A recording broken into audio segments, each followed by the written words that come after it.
Kabatuta, naipagkakabit ko na po lahat ng mga ano niya. Pero skeleton po siya. Yan.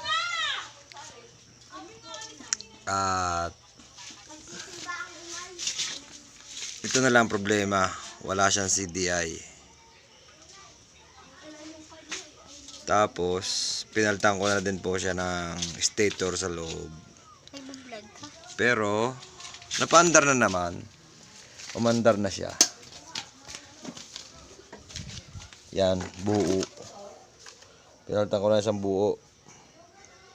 Pang Rusi.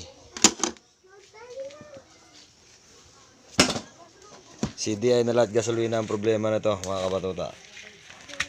Okay na to. Yan.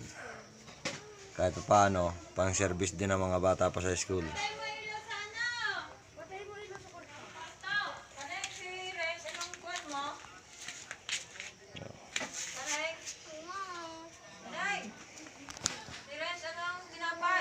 Okay naman, ganda naman eh. Nga lang po pugak-pugak. Siguro kailangan pang kalagyan ng ano niya. Nagbubuga siya ng usok. Kailangan sigurong kalagyan to. Ang head. Yan lang.